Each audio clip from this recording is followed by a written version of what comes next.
Olá pessoal, mais um Maria Mãe Cast no ar, sejam muito bem-vindos. O nosso convidado de hoje é uma figura ímpar. Seu sobrenome é Mota, mas tranquilamente poderia ser gentileza, humildade, generosidade, pela forma que essas características saltam dele. Pregador e carismático que só ele, arrasta uma legião de jovens que o acompanham e seguem em suas pregações e nas redes sociais. E hoje ele veio bater um papo gostoso com a gente, trazendo toda essa sua simpatia.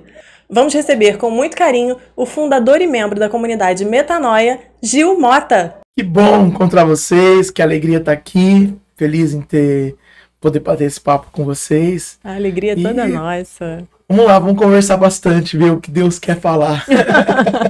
Vamos lá, vamos começar do início. Vamos. Conta pra gente, você é de onde? Você nasceu aonde? Olha, sempre foi católico? Como é que é? Sim, ó. Eu sou de uma cidade chamada Bebedouro, interior de São Paulo.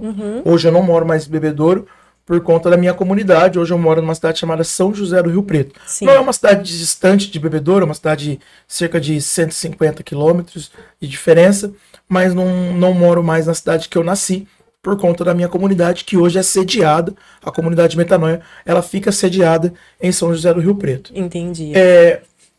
Eu conheci Jesus, a minha família sempre foi uma família católica.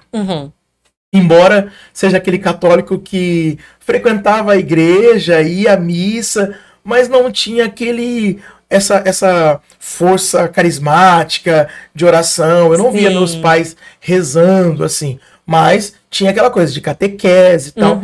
Quando eu fiz a crisma, aconteceu que eu abandonei, como acontece com muitos jovens, Muitos jovens mesmo. Com a crisma parece que é um fim da sua vida com a igreja. Meio que concluir o ciclo, sabe que tem uma historinha com um padre.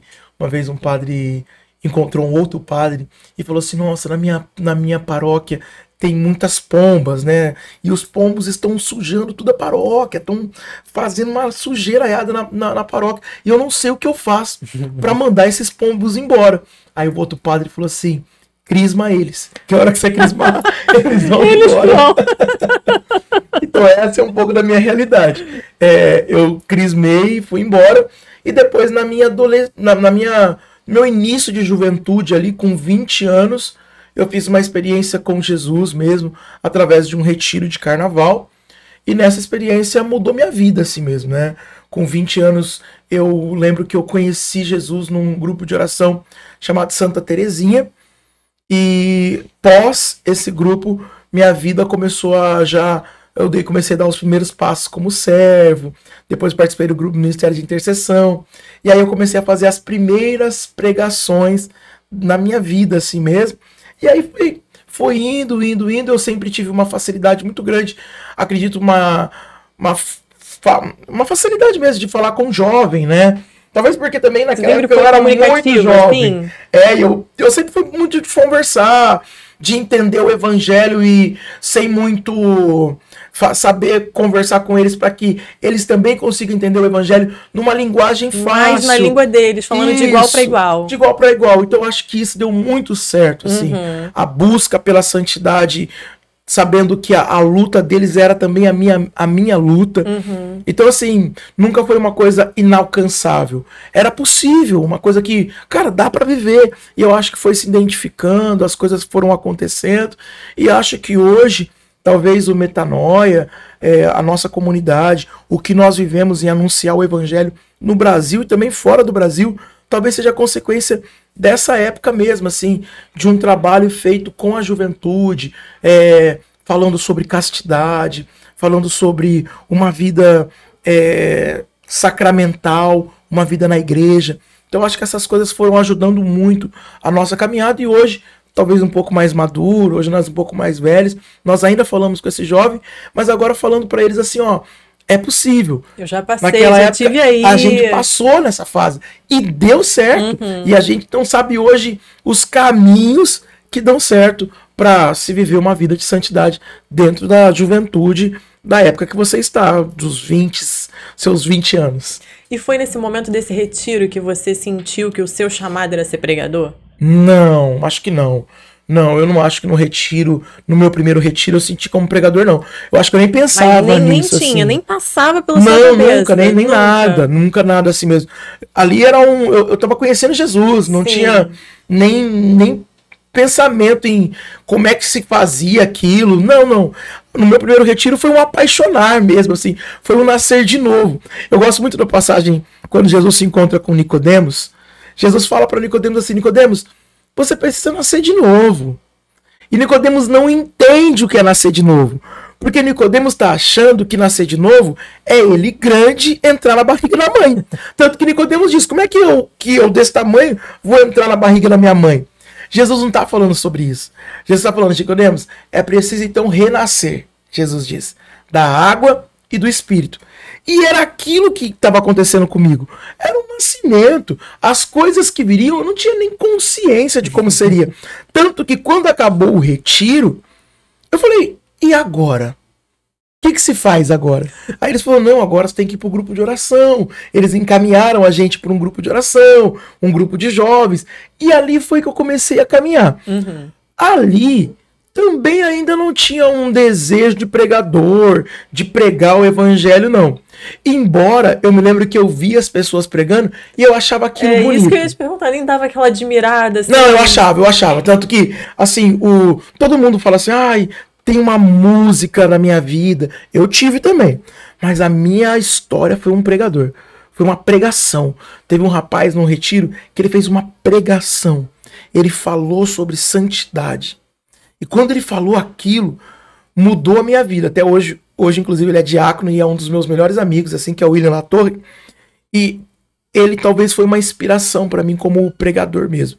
Que eu me lembro que ele começou a cuidar de mim pós o retiro. Eu lembro que ele me dava alguns livros, me colocava algumas indicações, porque quando me converti não tinha essa força da internet, tanto que as pessoas assistiam, como hoje, assistem os vídeos na internet. Não. Nós ainda corríamos atrás dos pregadores da nossa cidade ali, que pregavam ali nos grupos de oração. Tanto que se você perguntar quem são as minhas maiores referências, é claro que eu admiro muita gente que hoje tem nome na igreja, tipo, mais um pouco famoso, mas ainda a minha base de pregador são os caras que talvez nem são tão conhecidos, mas que eu vi pregando o evangelho lá na minha cidade, no meu grupo de oração, na simplicidade do grupo. Que te formaram. E que formaram a gente, assim, que nos ajudaram na vida de oração. Então, eu sou fruto deste povo. Eu sou fruto de um povo que me ensinou a rezar, me ensinou que as coisas de Deus, elas acontecem na base da nossa entrega e da oração. É preciso rezar. Nós precisamos rezar. Por quê? Porque nós não somos pessoas que falamos na igreja. Nós anunciamos o Cristo. Nós somos pregadores da palavra. Eu não prego sobre o Gil. Eu dou voz àquilo que Jesus falou. E daquilo que ele ainda continua falando. Então, assim... E por isso é tão importante rezar sobre. E saber quem é. Dele passe. Não, e saber quem é. Porque, assim, como é que você vai falar de alguma coisa que você não conhece? Exato. Provavelmente, assim, se eu falo de alguém que eu não conheço, vamos pensar assim, eu vou usar um personagem, um Neymar. O Neymar eu conheço? Não conheço o Neymar. Eu sei falar o que todo mundo sabe falar. É jogador, casou ali, teve filho. Eu sei falar aquilo lá. Mas eu não sei falar profundamente do Neymar porque eu não sou íntimo dele. E o pregador... ele precisa ter intimidade com Cristo. Você precisa conhecer aquele que você fala. Senão você vai falar o que você ouviu falar.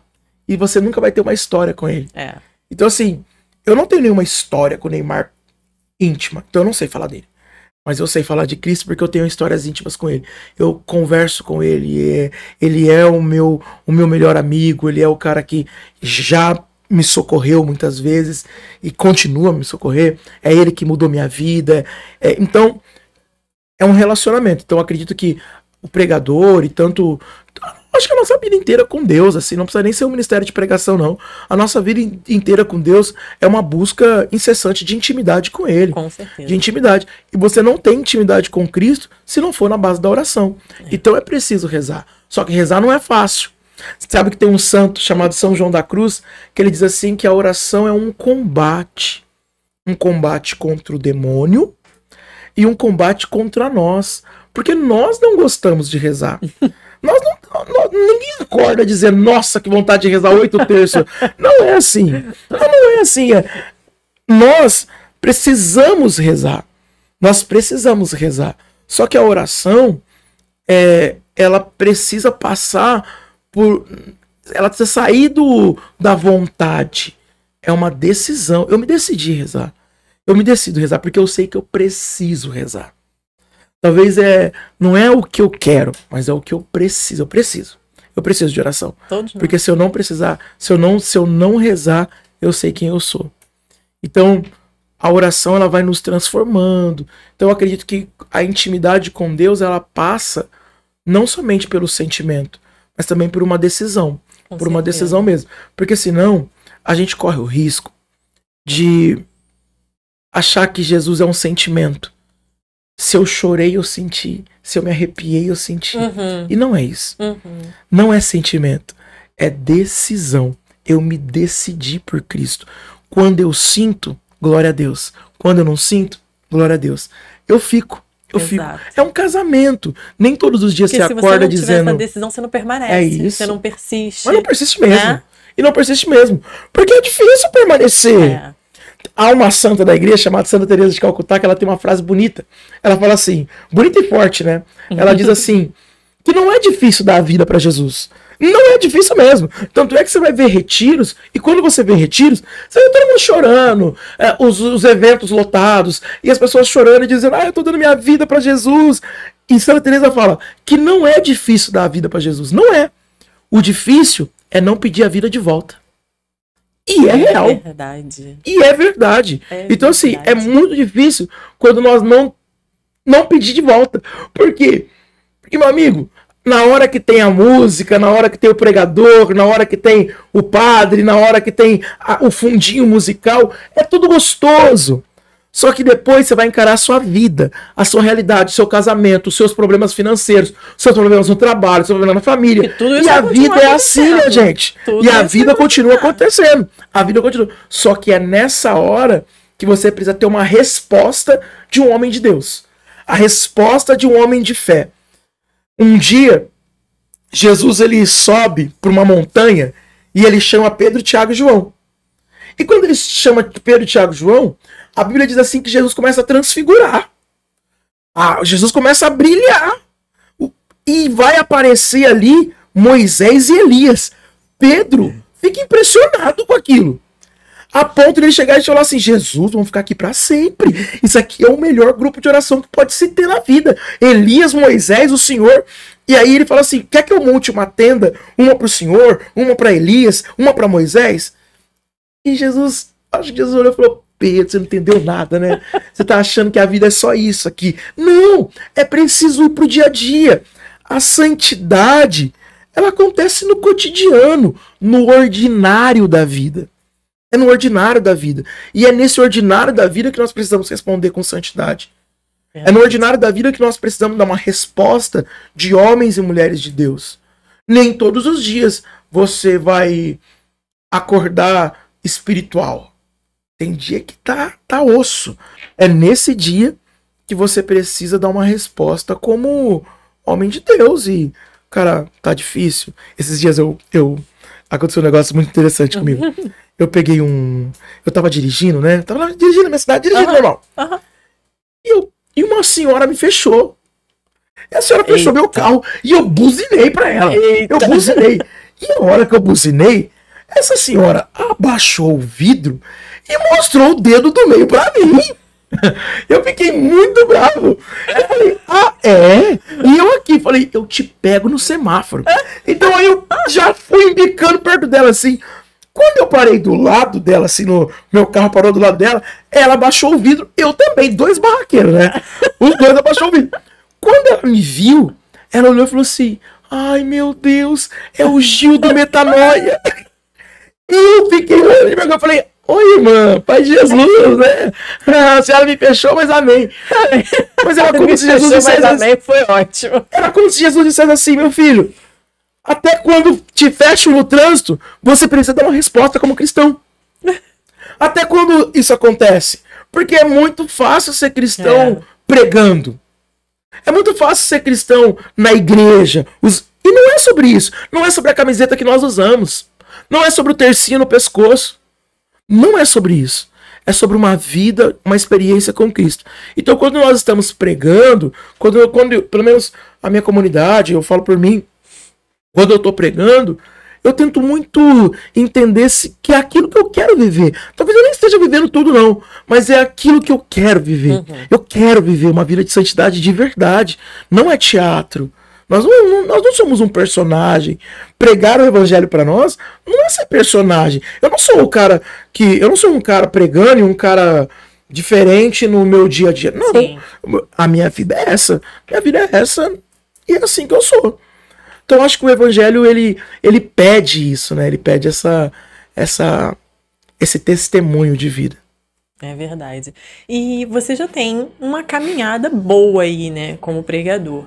Teve alguma experiência que te impactou mais, te marcou mais? Teve alguma, assim, mais forte? Olha, eu já vivi muita coisa, assim, e eu acho... Essa pergunta é muito recorrente, assim, pra mim. Gil, qual foi... Tem alguma coisa, assim... Eu tinha alguns retiros, alguns lugares que nós fomos, que nos marcou vou te dar até dois caminhos, porque ela pode ser até vista de duas formas. Pode ser, assim, uma experiência que você tenha visto alguma coisa, ou até você mesmo sentiu uma experiência pessoal mesmo. Tá. Você ali pregando, você sentiu uma coisa diferente. Você escolhe um dos caminhos que você vai seguir. Eu sou a pessoa que eu gosto muito, o que me chama muita atenção. Eu já vi muitos milagres, e aquilo me chamou muita atenção.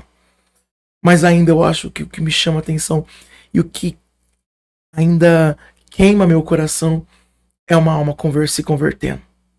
A conversão pra mim é o nascer, tem uma pessoa nascendo ali. Talvez pra mim é algo que mexe muito comigo. Mas tem uma história de um menino e ele, alguns anos eu prego alguns anos já um retiro, né? Lá na cidade de São Paulo, capital. E eu prego vários anos aquele retiro. E em um dos anos eu estava pregando e tinha um rapaz, um senhor no meio dos jovens. Era um encontro de jovens e muitos jovens. Só que me chamou a atenção que aquele senhor de cabelos brancos estava no meio dos jovens. E aquele homem estava chorando muito, mas muito, muito mesmo. E quando ele chorava, ele me olhava e eu olhava para ele, tal, mas sem entender muito bem. Ok. Acabou a pregação. Alguns jovens vieram tirar uma foto, dar um abraço. Aí um dos jovens falou assim: Gil, eu não quero foto, não quero abraço. Eu queria que você desse um abraço no meu pai. Aí eu falei: mas cadê seu pai? Aí ele falou: meu pai é aquele senhor, era o homem de cabelo branco. Aí eu falei: cara, eu tô louco pra abraçar seu pai. Chama teu pai, chama de olho nele. Faz tempo que eu tô olhando seu pai. Aí ele veio. O pai dele veio, o pai dele me abraçou, me apertou, eu chorava. E eu, sem entender muito, eu afastei ele, falei: senhor, calma. Ele falou assim: Gil, eu tinha um sonho de te conhecer. Eu falei: nossa, mas que sonho ruim, né? Eu tenho um sonho bom pra você conhecer. E ele diz assim: Gil, eu vivi a minha vida inteira preso. Porque eu tirei a vida de 2 pessoas. Eita. Eu tirei a vida de 2 pessoas. E eu vivi um sentimento de raiva a vida inteira, muito ódio. Só que no meu último ano de cadeia, no último ano dele de cadeia, ele disse assim que entrou um celular na prisão. E quando entrou um celular, tinha um vídeo meu. E naquele vídeo, eu falava sobre um Jesus que tem coragem de amar os pecadores. Um Jesus que tem coragem de amar quem não merece. E aquele cara disse assim que naquele momento ele teve um encontro com Deus. E ele estava ali me abraçando naquele retiro porque ele queria me agradecer. Porque a vida dele foi transformada pelo poder do evangelho. Nossa, sensacional. Cara, aquilo mexeu tanto comigo. Eu lembro que eu comecei a chorar. Nós gravamos o testemunho dele. Claro que nós não colocamos na internet. Sim. Mas eu mandei na minha comunidade, no grupo da minha comunidade, né? Todo mundo chorou assim. Porque é o poder da palavra. Olha o alcance, né? O poder da palavra. E aonde Jesus vai. Talvez, humanamente falando, não seria alguém que nós iríamos anunciar. Não seria alguém que nós diríamos tem jeito. Então talvez a graça da pregação, do nosso ministério, é justamente isso. Acreditar que Jesus ainda pode na vida das pessoas e na vida de qualquer pessoa. Na vida de um assassino, na vida de um bandido, na vida de quem fez tudo errado, de um adúltero. Antigamente, quando nós pregávamos, não que ainda não seja uma luta, mas a nossa maior luta, há alguns anos atrás, a luta do pecado era contra a droga, contra a bebida, as festas. Hoje, eu acho que a batalha se igualou com as doenças emocionais. Hoje, os jovens são jovens tristes, depressivos, com ansiedade, com pensamento suicida. Então, essa realidade hoje, que a gente também precisa se adequar na pregação, no discurso do evangelho, para chegar nesse povo, porque é um sofrimento onde não é visível. É um sofrimento invisível. Porque muitas vezes é um sofrimento por dentro. Sim. É jovens que estão sorrindo, Exato. mas que estão mortos por dentro. Exato. Estão na escuridão de uma vida. E aí nós precisamos apresentar um Cristo que é a luz. Que é a luz do mundo. Então, quantas pessoas hoje nós pregamos, e eu acho que isso ainda me chama a atenção, que das pessoas que chegaram uma e foram embora a outra. Né? Eu contei um testemunho que eu gosto de contar muito, que eu fui pregar em Cascavel esses tempos, e tinha uma menina, o retiro era sábado e domingo, e foi interessante porque no meio do retiro tinha uma menina sentada assim do lado esquerdo, e essa menina, ela era toda diferente assim, mas toda diferente, porque tava muito calor, e a menina, ela tava vestida toda de preto, assim, com uma bota preta, uma calça preta, uma camiseta preta, com umas caveiras, uns desenhos estranhos, uns brincos, uma maquiagem preta, um cabelo colorido, que elas de várias cores, umas unhas estranhas. A menina, ela tava um pavor aquilo. Só que eu não falei nada, eu tô pregando o evangelho.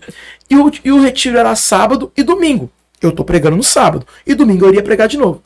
E eu tô pregando no sábado lá, tô pregando, falando de Jesus. Preguei. Quando terminou a pregação, no meio da pregação, eu vi que ela começou a chorar. Porque eu vi que a maquiagem preta tava caindo tudo. Aí eu falei assim, vai, essa menina Jesus tá pegando ela. Mas eu continuei pregando e falei, deixa o Espírito fazer. Vai operando. E aí, terminou a pregação, essa menina levantou e foi lá no palco, chorando assim, falou assim, Gil, reza pra mim. Eu falei, minha filha, eu tô maluco pra rezar por você. Eu tô morrendo de vontade, ajoelha. Ela ajoelhou, eu rezei por ela, ela chorou e ela voltou pro lugar dela. Ok, acabou o retiro, continuamos. No domingo, eu ia pregar novamente. E de repente eu tô parado assim, chega uma menina e bate no meu ombro e fala assim, oi. Eu falei, oi, tudo bem então? Ela falou assim, ai, tudo bem, eu voltei, né? Eu falei, que bom que você voltou, né? Ela falou assim, você não tá me reconhecendo, né, Gil? Você sabe quem eu sou, né? Eu falei, minha filha, é difícil demais. Vocês são um monte de gente. É difícil decorar a cara de uma multidão de jovens. É mais fácil vocês decorar a minha, que é um só, do que eu não sei tudo. Ela falou assim, Gil, sou eu. A menina de ontem que você rezou.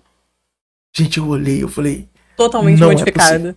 Eu falei, não é possível. Não é você. Ela falou assim, sou eu, Gil. Eu falei, não é possível. Eu falei, Gil, lógico que sou eu. Cara, ela tava super legal, assim. Ela tava de tênis, calça jeans. Ela tinha comprado uma camiseta da minha comunidade. Tava tudo em ordem. Eu olhei e falei assim, uau. Eu falei, nossa, que legal. Aí ela falou assim a mim, Gil, eu nasci de novo. Aí eu falei, nossa, eu tô vendo que você nasceu de novo. Ela falou assim, não, Gil, você tá achando que é minha roupa? Não, algo mudou aqui dentro. Aí eu falei, eita, minha filha. Eu comecei a chorar. E aí ela olhou e falou assim, ó, e tem mais. Ó quem que eu trouxe. Eu falei, quem que você trouxe? Ela falou, meu pai e minha mãe. Nossa. Dá pra você rezar por eles também? Você colocar a mão na cabeça deles, igual você pôs na minha? Eu falei, meu Deus do céu.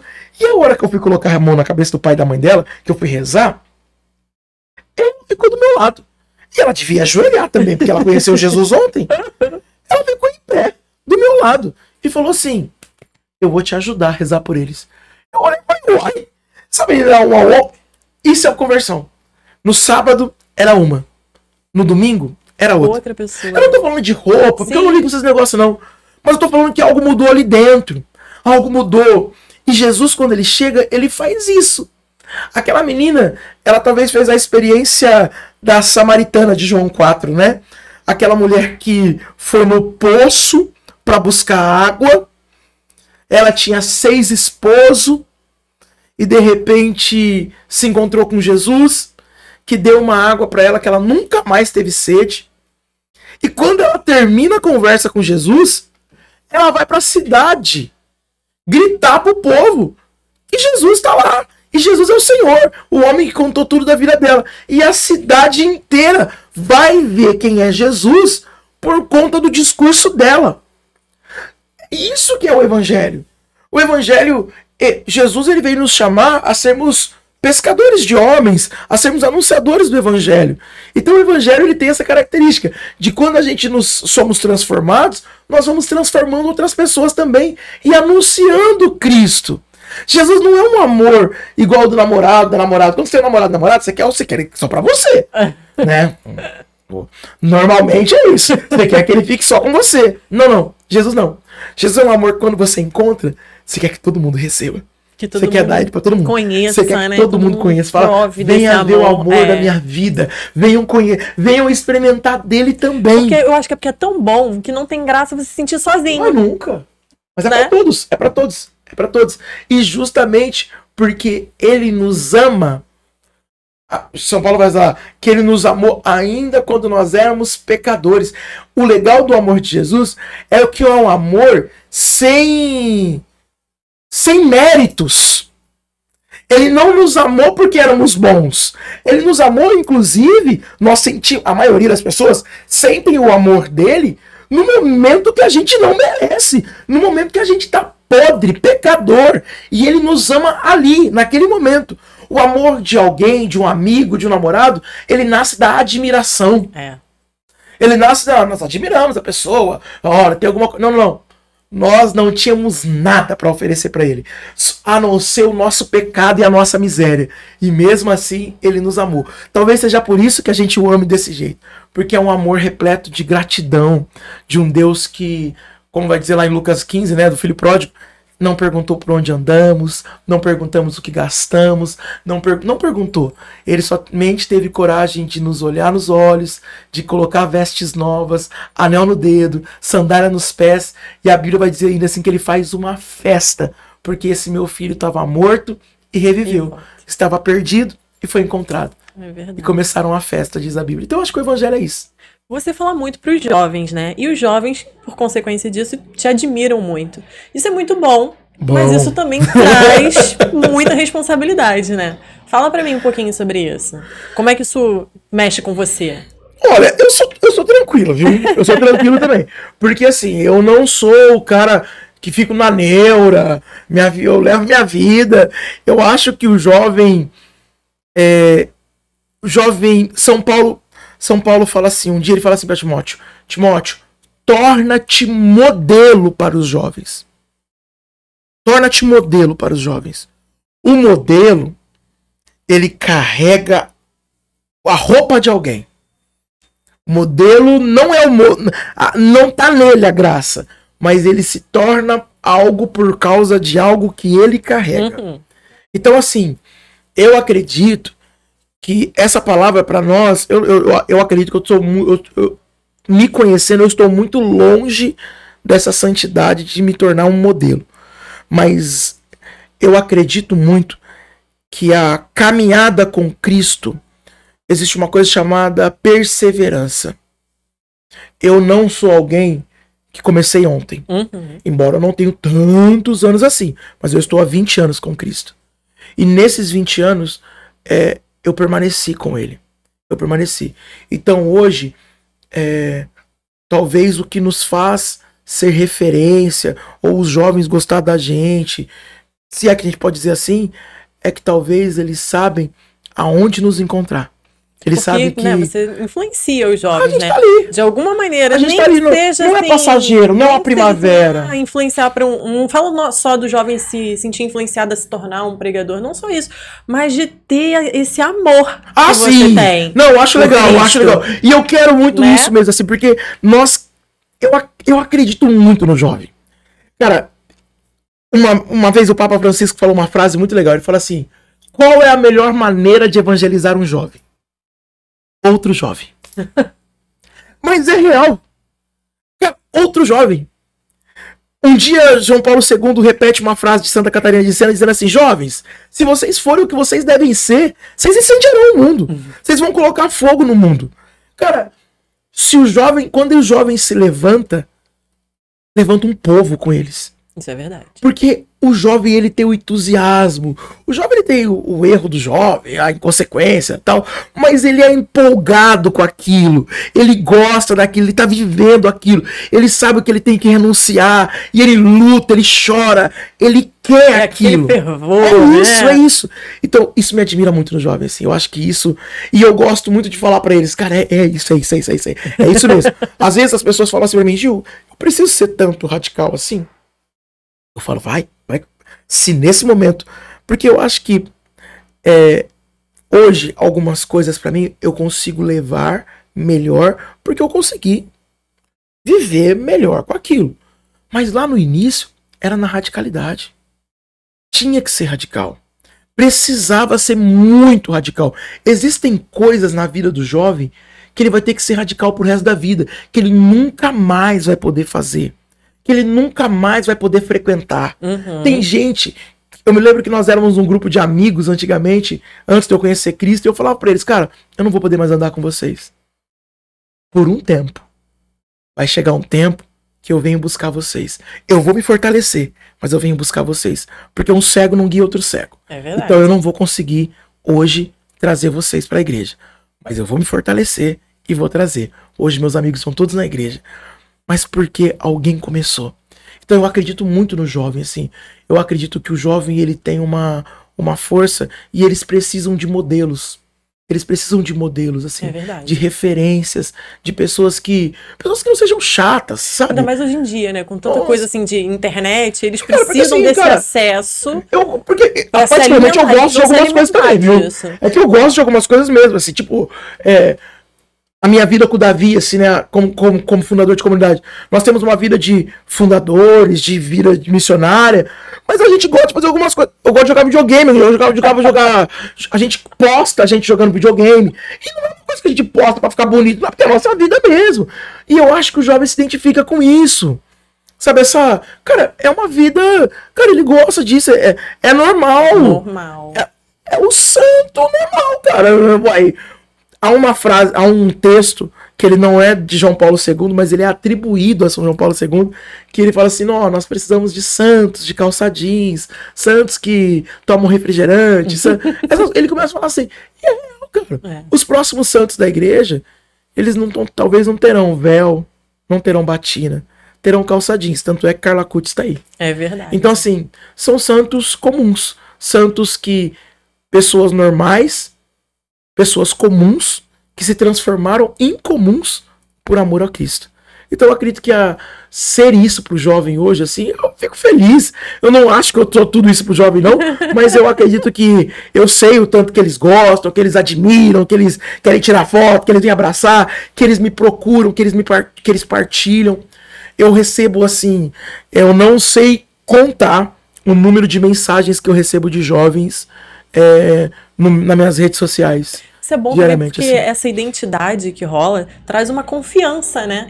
Neles com você. Traz bastante, se sentem mais à vontade, tranquilos de se abrir, dividir. E se abrem. Às vezes se abre até tipo que eu falo: meu Deus, eu não queria saber disso não. Eu não queria saber disso não. Mas assim, eles falam bastante coisas assim, e eu acho que é legal. É legal por quê?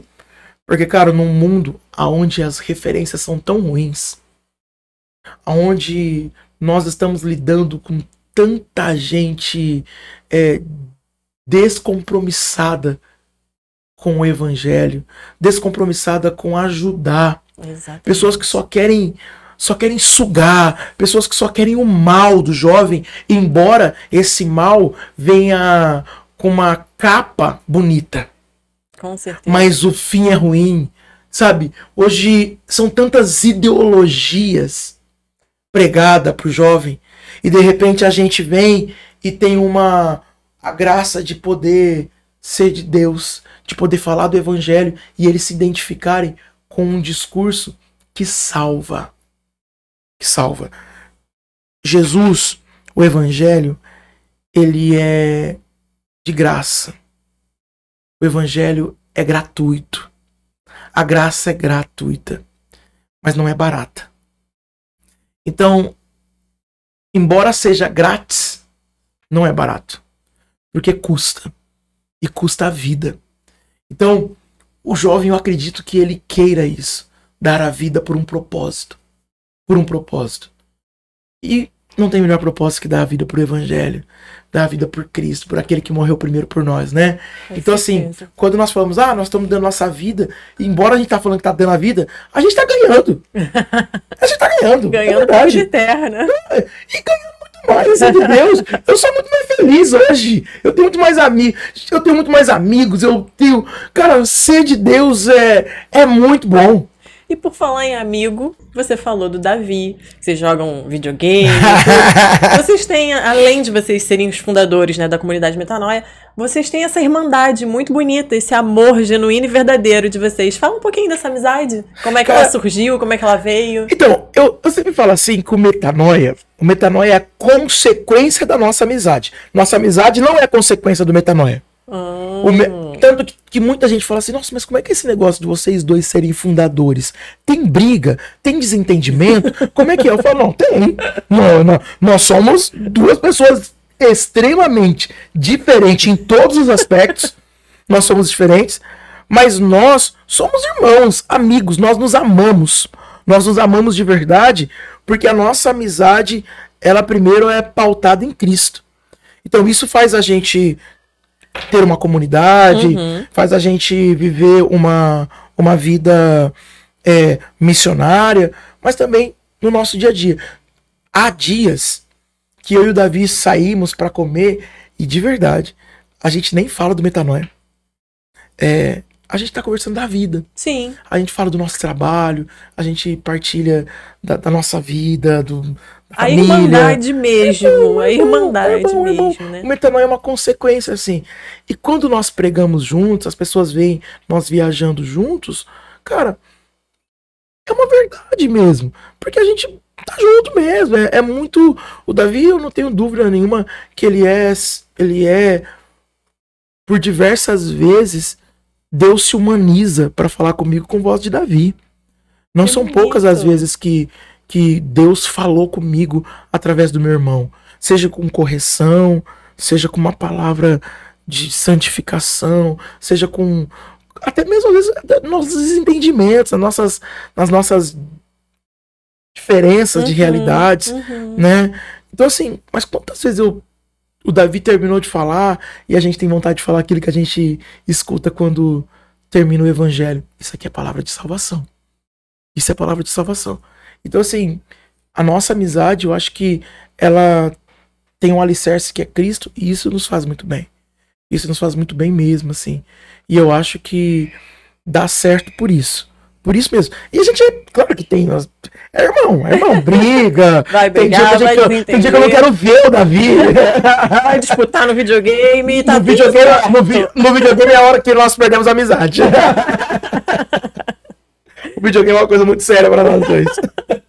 Gil, agora eu vou começar a caminhar para o nosso final, infelizmente. Eita! Mas, vamos lá. O que o Gil de hoje diria pro Gil de 20 anos atrás? Nossa. Meu Deus, pergunta difícil. Olha, eu acho que... eu não sou esse cara que fala assim, tem gente que fala assim, ó, eu não me arrependo de nada que eu fiz. Eu me arrependo de um monte de coisa que eu fiz. De um monte de coisa. Eu não queria ter feito. Eu queria ter conhecido Jesus antes. Eu queria ter conhecido Cristo antes da minha vida. Mas eu diria, para aquele menino, ali atrás que deu certo. Deu certo. Talvez não conquistou os sonhos que ele tinha. Mas Deus deu sonhos novos que aquele menino é muito feliz hoje aqui. Eu sou muito feliz em Cristo. Então assim, eu olho para trás e eu me lembro de alegrias. Eu diria para aquele menino que ele era alegre. Mas que bom que ele se tornou feliz. Hoje verdadeiramente Hoje feliz. ele é verdadeiramente feliz. Então eu acho que eu diria para ele, cara, você foi muito feliz, você foi muito alegre. Você foi muito alegre, foi... Mas eu acredito também que tudo que a gente experimenta hoje é consequência de lá atrás, de coisas que a gente também plantou, de coisas que a gente também deu certo, coisas que deu errado, mas que hoje nos fez maduros. Eu tenho hoje 41 anos, né? Eu não sou mais um menino de 20 anos, mas deu certo. Eu acho que eu diria pra ele, deu certo, meu filho, deu certo. Deu certo. Que bom que você se encontrou com Jesus. Que bom, porque foi um menino que se encontrou. Amém. Foi um menino. Eu não me encontrei com Jesus maduro, não. Eu me encontrei com Jesus, um jovenzinho. Que bom. E esse jovenzinho se transformou, talvez, hoje num homem, né?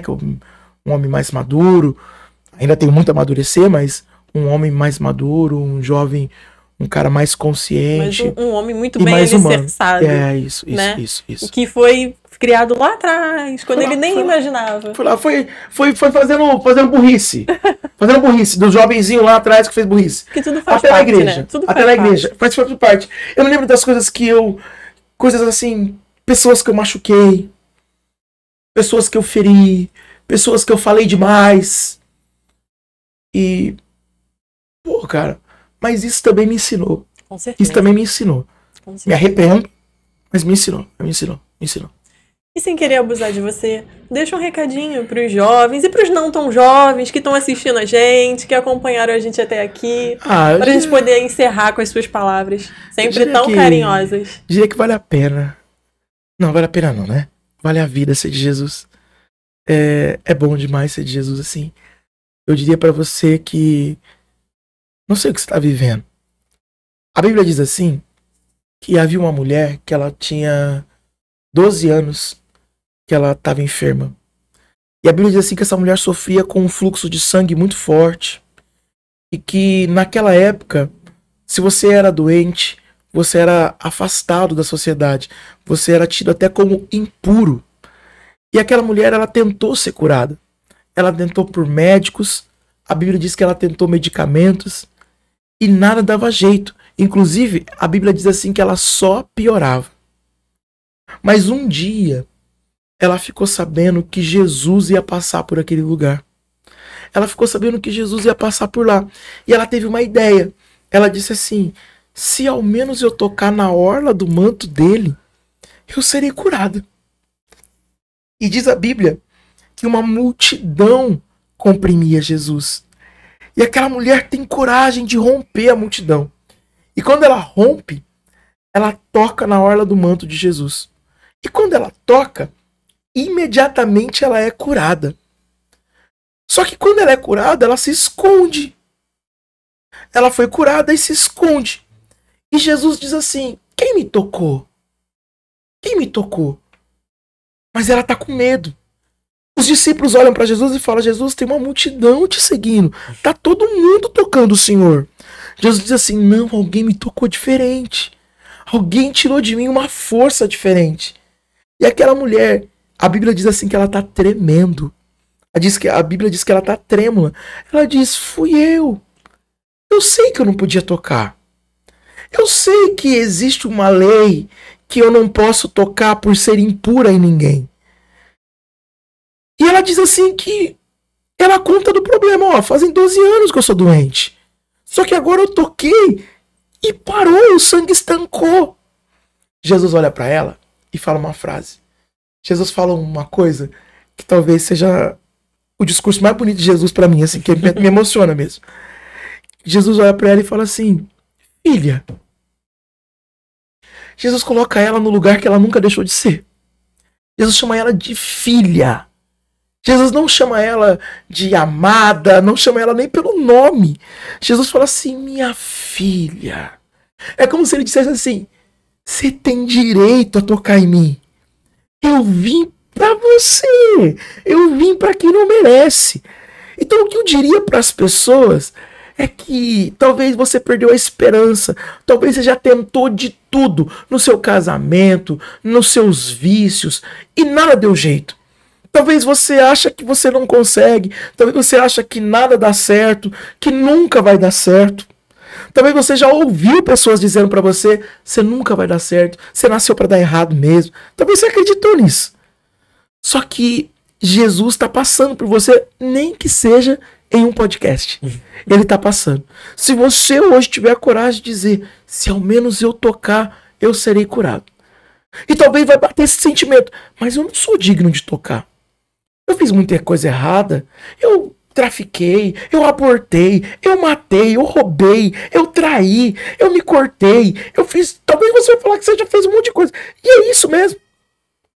Talvez é essa a sua vida mesmo. Mas Jesus tem coragem de olhar nos seus olhos e dizer: filho, pode tocar. Eu vim pra você. Eu vim pra você. E a sua fé te salvou. Então, o que eu diria para as pessoas: toca nele. Se apresente a ele. Vá até ele. Ele ainda olha para nós com um olhar de inauguração, olhando para nós e dizendo: filho. É muito bom ouvir isso. Eu amo quando a minha mãe fala isso. Minha mãe, ela olha para mim e fala: ô filho, ela tá colocando eu no lugar especial, no lugar de um filho, no lugar de um filho. E aí então Jesus coloca a gente nesse lugar, lugar de filho.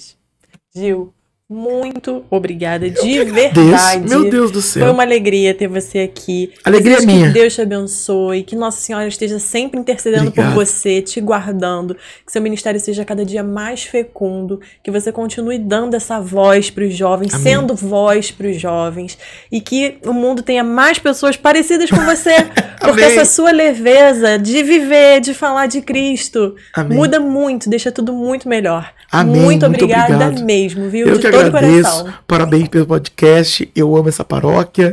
Eu amo de verdade mesmo, assim.